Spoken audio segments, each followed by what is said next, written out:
Hello learners, welcome to the popular digital learning platform Unfold You. This is Sarpreet, your accounting mentor. Today we will read about recording of transactions.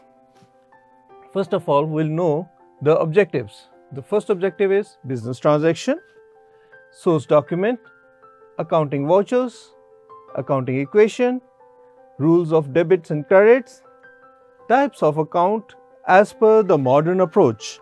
We have two different types of approaches. We will learn about modern approach as the traditional approach is not been in use now. Double entry accounting system, and lastly the indirect tax, that is GST.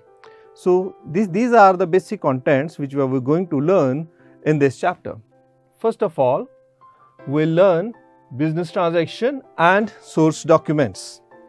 Business transaction is something which is a financial event जो हमारे company के अंदर routine में होती है, which is relating to money only. जहाँ पर भी मनी इन्वॉल्व है वो सारी के सारे बिजनेस ट्रांजेक्शन्स होती हैं जो बिजनेस की टर्म्स को अफेक्ट करती हैं. So adequate proof to support every transaction as per the verifiable objective concept. जो हमारा अकाउंटिंग कॉन्सेप्ट है वेरीफाइबल, तो हमारी हर एक ट्रांजैक्शन के लिए एक प्रॉपर सपोर्टिंग डॉक्यूमेंट होना चाहिए जिसको हम सोर्स डॉक्यूमेंट बोलते हैं, जो हर एक बिजनेस ट्रांजैक्शन के पीछे होना चाहिए. Then the documents on the basis of which the transactions are recorded in the books of accounts, these are source documents. So source document के बिना हमारी कोई भी ट्रांजैक्शन बिजनेस के अंदर रिकॉर्ड नहीं हो सकती. The books of accounts will not accept any kind of document और एनी काइंड ऑफ ट्रांजैक्शन जिसका सोर्स डॉक्यूमेंट अवेलेबल ना हो. Information extracted by the nature of transaction. जो इंफॉर्मेशन हमें निकालनी होती है वो नेचर ऑफ ट्रांजैक्शन होती है, किस तरीके की, जो रेवेन्यू इन नेचर है या कैपिटल इन नेचर है, किस चीज को अफेक्ट करती है. Then the parties involved in it means किससे खरीदा है, किसको बेचा है, या जो भी पर्सन इन्वॉल्व है या जो भी कंपनी इन्वॉल्व है, वो सारी चीजें इसके अंदर आएंगी. तो वो हम देखेंगे who is the person involve in it. Then quantity, date and the amount. इसके अलावा और जो इंपॉर्टेंट इंफॉर्मेशन है तो वो भी हम सारी की सारी एक्सट्रैक्ट करके एक ब्रीफ नोट बना के साथ में हम अपने सोर्स डॉक्यूमेंट के अटैच करते हैं. So example, we have the cash memos, invoice, bills, receipts, debit notes, credit notes. Debit note, credit note might be the new term for you. वो हम in detail में थोड़ा सा आगे जाके समझेंगे in future slides. Then the types of source documents. हमारे source documents कौन कौन से होते हैं? तो basically हमारे पास there are 6 source documents जिनसे हम ट्रांजैक्शन की इंफॉर्मेशन एक्सट्रैक्ट करते हैं. सबसे पहला है cash memo. Cash memo is something by the name itself. हमें पता चलता है कि जो भी हम एक रिसिप्ट जनरेट करते हैं, जो भी एक मेमो प्रिपेयर करते हैं with respect to cash, means उसके अंदर कैश आ रहा है, जा रहा है. So any movement of cash वो रिकॉर्ड की जाती है. तो वो जो स्लिप होती है उसको हम बोलते हैं cash memo. Recorded in the accounts on the basis of these cash memos, for example cash sales, cash purchases, means जैसे मैंने आपको बताया कि कैश के रिलेटेड जो भी पैसा आ रहा है, जा रहा है, means चाहे वो सेल्स है, चाहे वो परचेजेस है, चाहे वो एक्सपेंसेस है, वट एवर इट इज, उसके बदले में जो एक रिसिप्ट हम इशू करते हैं, जो हमें रिसिप्ट मिलती है, वो कैश मेमो होती है. तो वहाँ से हम एक अकाउंटिंग ट्रांजैक्शन जो है, बिजनेस ट्रांजैक्शन जो है, वो उसकी इंफॉर्मेशन में एक्सट्रैक्ट कर सकते हैं. Second, it is invoice and bill. जो हम सबको पता है बिल होता क्या है. Bill and invoice, it is something which provides the information about the product जो हम खरीदते हैं या बेचते हैं. When the trader sells goods on credit, invoice is prepared which contains the details regarding the name of the party, whom the goods are sold, rate, quantity, total amount of the sales. On the other hand, when the trader purchases the goods, so उस समय भी similar kind of information हमें मिलती है. हमारी जो invoice and bills जो है वो क्रेडिट सेल्स या क्रेडिट परचेजेस के ऊपर आती है, जब हम उधार खरीदते हैं या उधार बेचते हैं। उन सब चीज़ों को लेके हम इनवॉइस या बिल हमारे पास आता है, तो वहाँ से भी हम similar kind of information extract करते हैं to record the transaction properly. Then we have the receipts. जब ट्रेडर के पास एक रिसिप्ट आती है, मीन्स जो कैश फ्रॉम अ कस्टमर, किसी कस्टमर से हमें पैसा मिलता है तो हम उसको रिसीट देते हैं।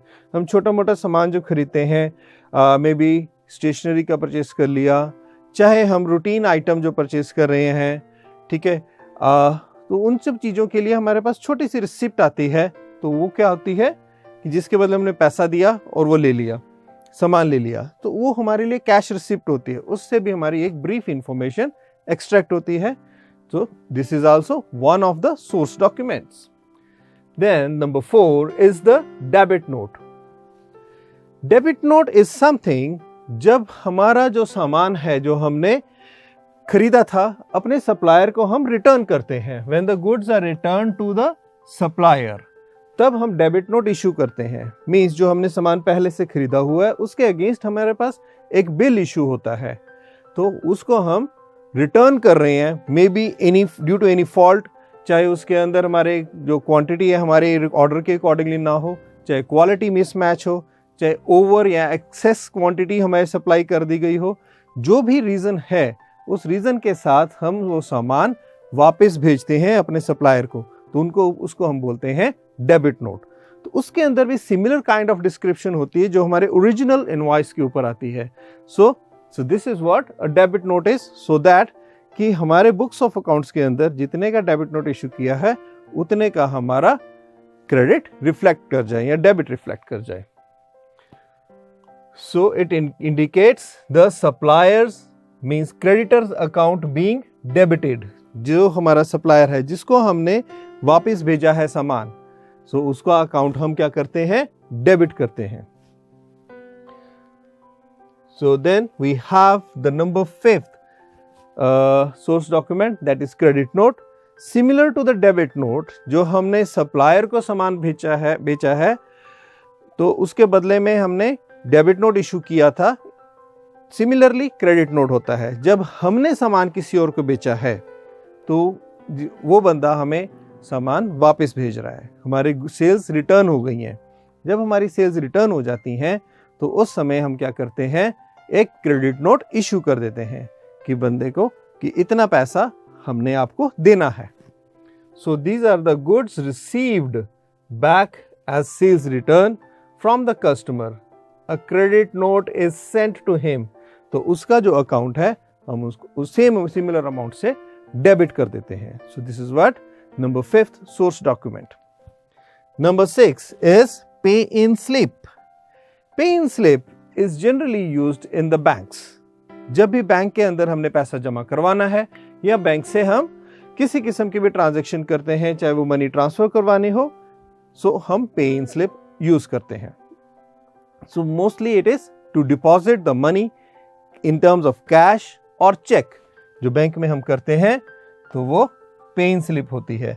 पे इन स्लिप भी हमें एक इंफॉर्मेशन प्रोवाइड करती है कि किस दिन हमने कितना पैसा जमा करवाया और किसने जमा किया, वो इंफॉर्मेशन हमारी यहाँ से मिलती है। So these are the 6 source documents जिससे हम इंफॉर्मेशन एक्सट्रैक्ट करते हैं और बिजनेस ट्रांजैक्शन हमारी बुक्स ऑफ अकाउंट्स के अंदर रिकॉर्ड होती है। Then the accounting vouchers. अब वाउचर्स क्या चीज होती हैं? जो भी एक सोर्स डॉक्यूमेंट होता है जिस पीस ऑफ पेपर के ऊपर बनाया जाता है, तो that piece of paper is known as vouchers. अब ये किस किस वैरायटी का होता है और कितने किस्म का होता है, that are we going to study now. First of all, accounting voucher, it may be defined as a written document. It is used in support of every entry made in the books of accounts। मतलब जो भी हमारे books of accounts के अंदर entry होगी उसकी support के लिए हमारा ये डॉक्यूमेंट होता है, that is a voucher। On verifying the source documents, vouchers are prepared first and affecting the accounts। ठीक है, जो हमारे सोर्स डॉक्यूमेंट होते हैं उसके बाद हमारा वाउचर ही सबसे पहला डॉक्यूमेंट रहता है जिसके ऊपर हम एक ब्रीफिंग नोट करते हैं कि ये जो हमारा बिल है, चाहे वो सेल्स का है, चाहे वो परचेजेस है, चाहे पे इन स्लिप है, वॉट एवर इट इज, जो भी पैसा आ रहा है जा रहा है बिजनेस ट्रांजैक्शन के रिलेटेड, तो हमारा फर्स्ट डॉक्यूमेंट है वाउचर, जिसके बाद हम जर्नल एंट्री पास करते हैं। तो इस यहीं से पता चलता है कि हमने अकाउंट को डेबिट करना है कि क्रेडिट करना है, और कौन कौन से अकाउंट को हम डेबिट या क्रेडिट करेंगे। These can be classified in two ways. One is the cash voucher, the another one is the non-cash vouchers. So cash voucher जो होते हैं, particular by the name itself हमें पता चल रहा है कि जहाँ पे कैश का इनकमिंग या आउटगोइंग हो रही है, नॉन कैश के अंदर जहाँ पे पैसा का लेन देन नहीं है बट मॉनेटरी टर्म्स यूज हुई हैं जिससे कि हमारे बुक्स ऑफ अकाउंट अफेक्ट हो सकते हैं, तो वो हमारे नॉन कैश वाउचर्स होते हैं। So we have categorize them in two forms. So accounting vouchers, cash vouchers, debit vouchers and credit cash vouchers. So ये भी दो किस्म के होते हैं, एक डेबिट करने के लिए, एक क्रेडिट करने के लिए। Then इसी के अंदर फर्दर वैरायटी आ जाती है, the credit vouchers for cash receipts. तो कैश रिसिप्ट्स के लिए हमारे पास वाउचर रहता है, that is for the credit vouchers. Then the non cash transactions, वो हमारी सेकेंड वैरायटी होती है जिसके अंदर कैश के अलावा जितनी भी ट्रांजैक्शंस हैं वो सारी की सारी हम नॉन कैश वाउचर्स के थ्रू रिकॉर्ड करते हैं हमारी बुक्स ऑफ अकाउंट्स के अंदर। Then we have the types of cash vouchers. We have basically studied about two types of cash vouchers. One is the debit cash voucher, the other one is credit cash vouchers or debit vouchers. It is prepared to record the transactions involving in the cash payments. Means जो भी payments हमने करी हैं तो वो हमारी debit के अंदर आ जाती हैं। So debit vouchers हमारी सारी ऐसी कैश ट्रांजेक्शंस को रिकॉर्ड करता है, तो वहाँ से हम डेबिट करने वाली ट्रांजैक्शंस को एक्सट्रैक्ट करते हैं। Then we have the situations like the cash payment, like expenses, rent pay किया है, वेजेस पे करी हैं, सैलरीज पे करी हैं।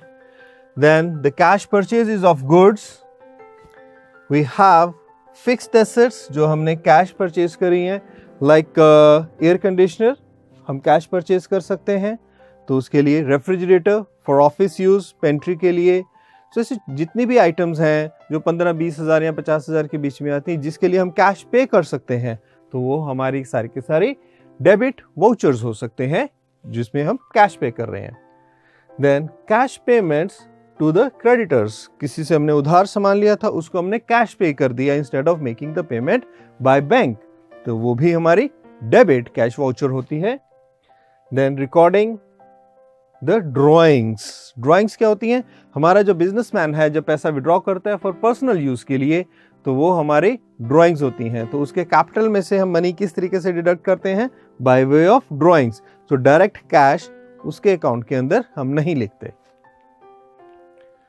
Then depositing the cash into the bank, जब हम बैंक के अंदर पैसा डालते हैं तो उसके लिए एक तो पे इन स्लिप हम जब भरते हैं, एंड सेकेंड जो हम अपने बुक्स ऑफ अकाउंट के अंदर रिकॉर्ड करनी होती है, तो पे इन स्लिप को सपोर्ट करने के लिए हमारा एक वाउचर जो होता है that is the debit cash voucher, तो वो भी हमारा इसीलिए यूटिलाइज होता है। Then we have the credit vouchers. It is prepared to record the transaction that involving cash receipts, जितना भी पैसा हमें मिला है, सो इसके अंदर आ जाएंगे cash receipts from the incomes like commission, interest received, discount received, जितना भी पैसा हमें मिला है by way of these things, कि कोई हमने सेल करी है उसके बदले में कमीशन आया, हमें रेंट रिसीव हुआ है, इंटरेस्ट रिसीव हुआ है, डिविडेंड रिसीव हुआ है, या कोई भी पैसा हमें किसी भी फॉर्म के अंदर आ रहा है, तो वहां पे हम क्रेडिट कैश वाउचर यूटिलाइज करते हैं। Then cash sale of goods, हमने सामान बेचा है उसके बदले में डायरेक्ट कैश आया। Then sales of fixed assets, मेरी कोई पुरानी एसेट थी मैंने बेच दी, उसके बदले में बंदे ने हमें कैश पे किया, so that is cash receipt, so वहां पर भी हमारा क्रेडिट कैश वाउचर यूटिलाइज होता है।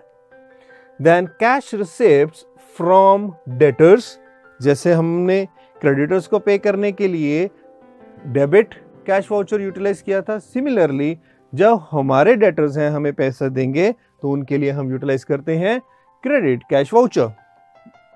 देन सिमिलरली पैसा जब हम बैंक से विड्रॉ करते हैं, बैंक से पैसा विड्रॉ करने के लिए जो पैसा आया वो भी हम क्रेडिट कैश वाउचर के थ्रू ही हमारे बुक्स ऑफ अकाउंट के अंदर रिकॉर्ड करते हैं। Now the non cash vouchers. Non cash vouchers कौन कौन से होते हैं? What are this? Except the cash and bank receipts. इसके अलावा जो भी ट्रांजैक्शन जो होती है वो हम नॉन कैश वाउचर के थ्रू ट्रांसफर करते हैं in the books of accounts. All the transactions are recorded in the transfer voucher that is known as journal voucher. ठीक है, सो जर्नल वाउचर जो होता है यहाँ पे हमें इंफॉर्मेशन मिलती है नॉन कैश ट्रांजैक्शंस की, जो कि हम अपने बुक्स ऑफ अकाउंट के अंदर रिकॉर्ड करते हैं। The non cash vouchers are prepared to record the transactions not involving cash. These are used in the following cases. कौन कौन से हैं? नंबर 1, क्रेडिट परचेजेस और क्रेडिट सेल्स। जिस चीज का बिजनेस ट्रेड है, अगर हम उसमें से कोई भी परचेजेस कर रहे हैं या सेल्स कर रहे हैं उधार पे, क्रेडिट पे, तो हमारा जनरल वाउचर यूटिलाइज होता है फॉर द क्रेडिट परचेज और credit sales of fixed assets. इसके अलावा जो हमारे फिक्स्ड एसेट्स हैं उनकी सेल परचेज के लिए जो हमारे उधार पे सेल परचेज हो रही है तो वो भी हमारा जनरल वाउचर यूटिलाइज होता है, that is non transaction, non cash voucher. Then we have depreciation. हमारी जो बिजनेस ट्रांजैक्शंस हैं उसके अंदर डिप्रिसिएशन एक ऐसी चीज होती है जिसके लिए हमारी पैसा मूवमेंट नहीं होती, मनी मूवमेंट नहीं होती। तो वहां पे क्या होता है, हमारी जो फिक्स्ड एसेट्स हैं जैसे मोटर व्हीकल है, उसकी हमारे बुक्स के अंदर वैल्यू है 5 लाख रुपीस। अगर उसको हमने डेप्रिशिएट करना है, मींस हमारी वैल्यू जो है हमने कम करनी है by way of wear and tear और due to any other reasons, obsolescence के लिए कारण। So there are different reasons for charging the depreciation, जो हम डेप्रिसिएशन चैप्टर के अंदर स्टडी करेंगे। तो वो एक ऐसी चीज होती है जहां पे हमारी मनी मूवमेंट बिल्कुल भी नहीं होती, but still we need to record it in the books of accounts. तो वो भी हम नॉन कैश ट्रांजैक्शन के through by the general voucher हम रिकॉर्ड करते हैं। Then writing off bad debts. अब बैड डेट्स क्या होते हैं? जब जिसको हम उधार सामान देते हैं, जिनसे हमने पैसा लेना होता है, बाई चांस वो बंदा ट्रेसेबल नहीं है, उससे हमें पैसा नहीं मिल सकता, तो हमारी बुक्स ऑफ अकाउंट्स के अंदर वो पैसा जो है खड़ा रहता है, बिकॉज हमारी बुक्स ऑफ ट्रांजैक्शन को एक एविडेंस चाहिए होता है जो हमने बिगनिंग में पढ़ा है, दैट सोर्स डॉक्यूमेंट, जो एक एविडेंस होता है फॉर एवरी ट्रांजैक्शन। तो विदाउट एविडेंस हम कोई भी ट्रांजैक्शन रिकॉर्ड नहीं कर सकते। सो बैड डेट्स एक ऐसी चीज होती है जिसको हमें जीरो करना पड़ता है, बिकॉज हमारी बुक्स के अंदर हमें उसको जीरो नहीं करेंगे तो अननेसेसरी हमारी बुक्स ऑफ अकाउंट की वैल्यू राइज करता रहेगा और हमारा फुल डिस्क्लोजर कॉन्सेप्ट जो है वहां पे डिफीट हो जाता है। सो उसको राइट ऑफ करने के लिए अगेन हमें ये वाला जनरल वाउचर यूटिलाइज करना पड़ता है। So this is one of the examples of non cash vouchers. So जिसके अंदर हमारा यूनियन ट्रेड कंपनी ने MG रोड माथुम, ये कंपनी का एड्रेस है, ये वाउचर नंबर है। सो डेबिट अकाउंट, कौन कौन से अकाउंट्स हमने डेबिट किए हैं? मशीनरी अकाउंट डेबिट किया है, यहाँ पे CGST, SGST मीन्स हमने जो है एसेट परचेज करी है और उसका लिए हमने उसको एक डेबिट कर दिया। और क्रेडिट किसको किया है? स्टार लिमिटेड, जिससे हमने वो एसेट परचेज करी है। सो ये जो वैल्यूज हैं, you can see the amount becomes 2,24,000 और सेम अमाउंट से हमने जिससे हमने परचेज किया उसका अकाउंट को क्रेडिट किया है। So this is what for purchase of machinery on credit, जिसके ऊपर हमारे इनडायरेक्ट टैक्सेस चार्ज हुए हैं एंड बाकायदा यहाँ पे हमने बिल नंबर मेंशन किया है। सो जिससे हमें रेलेवेंस मिल जाएगी कौन से बिल के अगेंस्ट हमने ये ट्रांजैक्शन रिकॉर्ड करी है। So this is how the non cash vouchers are done. So ये हमारी ट्रांजैक्शन रिकॉर्ड करने के लिए यूज किया जाता है। Then compound vouchers. Compound vouchers are something जहां पे हम 2 से 3 एंट्रीज रिकॉर्ड करते हैं एक ही बार में, मींस दो एंट्रीज या तो डेबिट होंगी या 2 एंट्रीज क्रेडिट होंगी।